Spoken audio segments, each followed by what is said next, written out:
이제 오늘 우리에게 주신 하나님 말씀 함께 나눕니다. 오늘은 스가랴 5장 1절부터 11절까지 말씀 함께 보겠습니다. 제5장.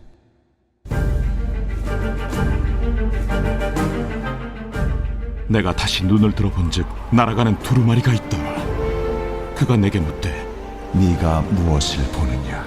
날아가는 두루마리를 보나이다. 그 길이가 20규빗이요 너비가 10규빗이니이다. 이는 온 땅 위에 내리는 저주라. 도둑질하는 자는 그 이쪽 글대로 끊어지고 맹세하는 자는 그 저쪽 글대로 끊어지리라. 만군의 여호와께서 이르시되 내가 이것을 보냈나니 도둑의 집에도 들어가며 내 이름을 가리켜 망령되이 맹세하는 자의 집에도 들어가서 그의 집에 머무르며 그 집을 나무와 돌과 아울러 사르리라 하셨느니라.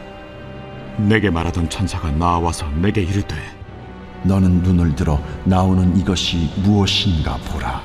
이것이 무엇이니까? 나오는 이것이 에바인이라. 온 땅에서 그들의 모양이 이러하니라. 이 에바 가운데에는 한 여인이 앉았느니라. 그때 둥근 납 한 조각이 들리더라. 이는 악이라 하고 그 여인을 에바 속으로 던져넣고 납 조각을 에바 아귀 위에 던져 덮더라. 내가 또 눈을 들어본즉 두 여인이 나오는데 하계 날개 같은 날개가 있고 그 날개에 바람이 있더라. 그들이 그 에바를 천지 사이에 들었기로 내가 내게 말하는 천사에게 묻되 그들이 에바를 어디로 옮겨가나이까? 그들이 시날 땅으로 가서 그것을 위하여 집을 지으려 함이니라. 준공되면 그것이 제 처소에 머물게 되리라. 자, 오늘 본문에서 또다시 스가랴의 눈에 환상이 하나 보이는데 날아가는 두루마리 환상입니다. 1절을 다시 한번 볼까요? 시작. 내가 다시 눈을 들어본즉 날아가는 두루마리가 있더라. 두루마리가 보이는데 막 날아가고 있어요. 스가랴가 이제 그걸 가만히 보고 있으니까 여호와의 사자가 찾아와서 이 두루마리가 무엇을 의미하는지 설명해 줍니다. 3절로 가볼게요. 시작. 그가 내게 이르되 이는 온 땅 위에 내리는 저주라. 도둑질하는 자는 그 이쪽 글대로 끊어지고 맹세하는 자는 그 저쪽 글대로 끊어지리라 하니.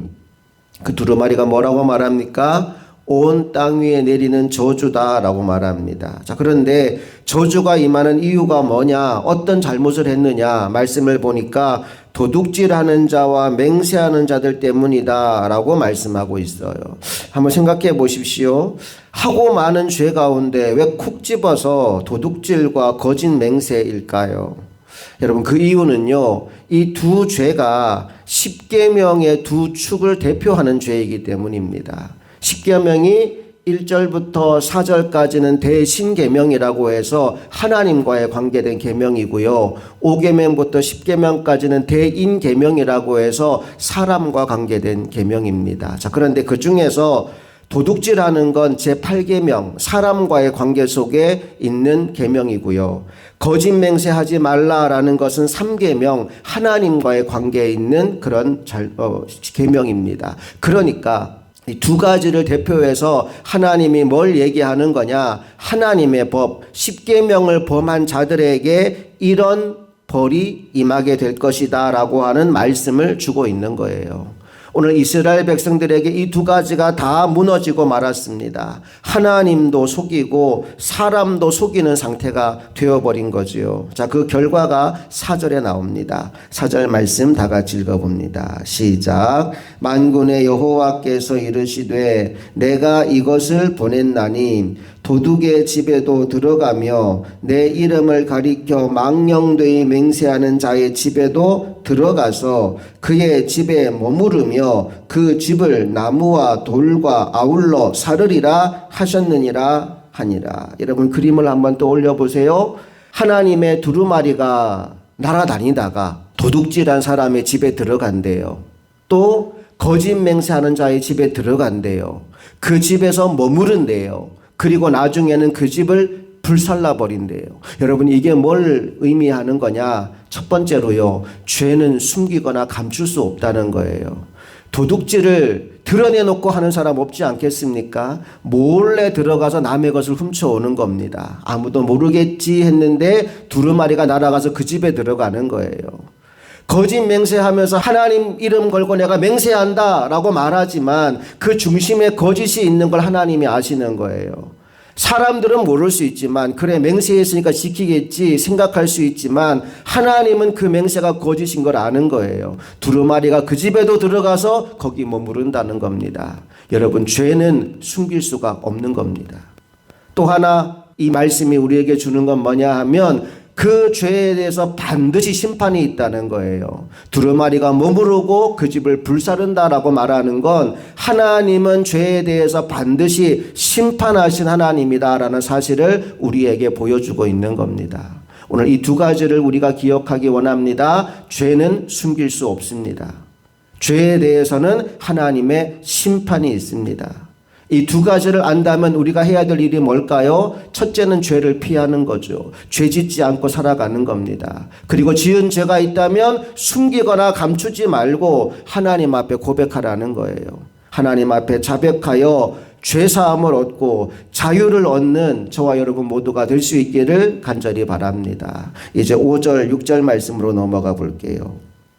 시작. 내게 말하던 천사가 나와서 내게 이르되 너는 눈을 들어 나오는 이것이 무엇인가 보라 하기로 내가 묻되 이것이 무엇이니까 하니 그가 이르되 나오는 이것이 에바이니라 하시고 또 이르되 온 땅에서 그들의 모양이 이러하니라. 또 다른 환상이 스가랴의 눈에 보입니다. 여기 에바라고 되어 있는데 쉽게 말하면 곡식을 담는 통입니다. 어떤 통이 하나 눈에 보이는 거예요. 자, 그런데 7절 말씀을 보니까 한 여인이 등장하고 그 여인이 에바 가운데 앉아 있다라고 말하죠. 7절로 가볼게요. 시작.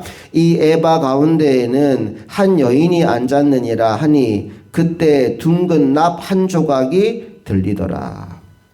그리고 이제 8절에서 그 여인의 정체가 드러나는데 그 여인은 바로 악이다 라고 말씀하고 있어요. 8절 읽어볼게요. 시작. 그가 이르되 이는 악이라 하고 그 여인을 에바 속으로 던져 놓고 납조각을 에바 아귀 위에 던져 덮더라. 그래서 이 여인은 에바 속에 갇히게 됩니다. 그리고 날개를 가진 두 여인이 나타나서 에바를 들고 옮기는데 아주 먼 곳으로 에바를 옮겨서 가두는 장면이 이어집니다. 9절부터 11절까지 읽어볼게요. 시작.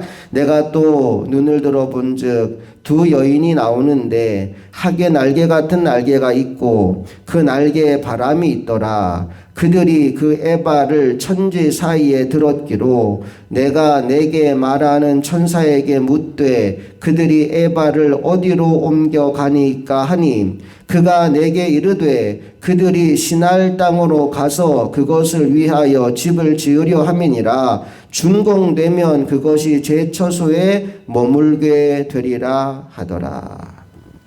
여러분이 에바를 옮기는 이 이야기를 통해 하나님이 우리에게 무엇을 말씀해 주시는 걸까요? 하나님은 죄를 우리 가운데 그냥 두지 않으신다는 거예요.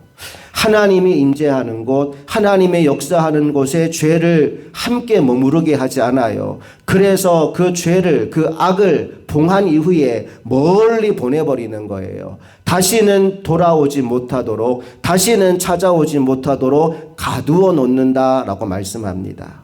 동이 서에서 먼 것 같이 우리의 죄가를 우리로부터 멀리 던져버리시는 분이 하나님이십니다.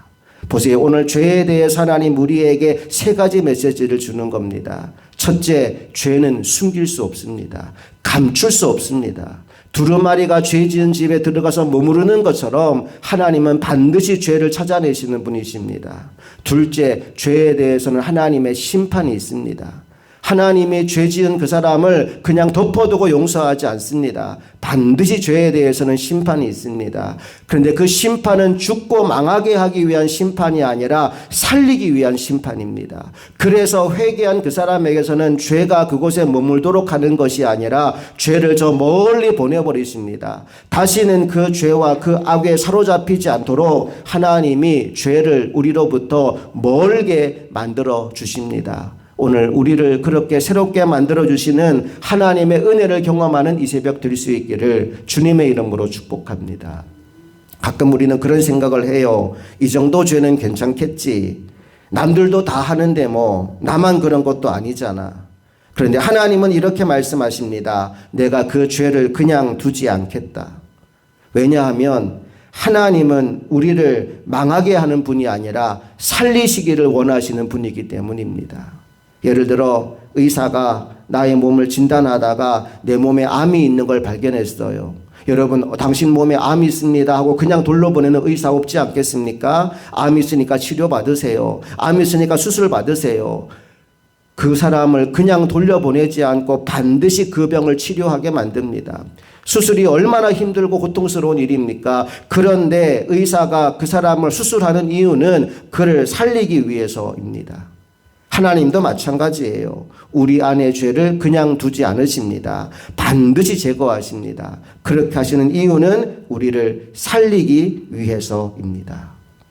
오늘도 하나님 이 새벽 그래서 우리에게 이렇게 질문하십니다. 오늘도 아직도 너희 안에 남아있는 죄가 무엇이냐? 그 죄를 계속 붙들고 살아갈 것이냐? 아니면 자백하여 깨끗함을 얻을 것이냐?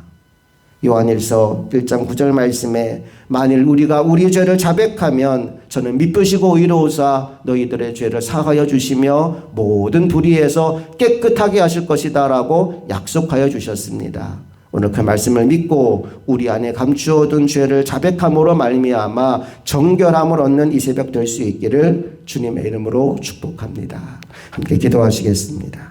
좋으신 아버지, 오늘 날아가는 두루마리 환상과 에바 속의 여인 환상을 통하여서 하나님의 죄를 얼마나 싫어하는지, 또 우리가 죄로 인하여 죽는 것을 얼마나 안타까워하시는지를 깨닫게 하시니 감사합니다. 우리 안에 여전히 남아있는 죄가 있다면 오늘 이 새벽 주님 앞에 자백하여 철저히 그 죄의 문제에 대해서 정결함을 얻는 시간 가지게 하시고 이제 주님과 함께 동행하고 동거하며 주님이 주시는 정결한 삶을 누리는 하나님의 사람들 되게 하여 주시옵소서. 세상이 줄 수 없는 진짜 기쁨과 진짜 행복과 진짜 평안은 주님과 함께 할 때 우리에게 주어지는 은혜와 복인 줄 믿습니다. 하나님은 죄와 함께 거할 수 없기에 우리와 함께 동행하기 위하여 먼저 우리의 죄를 제거하시는 분인 줄 믿습니다. 이제 그 주님의 뜻에 순종하여 죄는 멀리하고 하나님은 더 가까이 하는 믿음의 종들이 다 되기를 간절히 소망하며 우리 주 예수 그리스도의 이름으로 기도합니다. 아멘.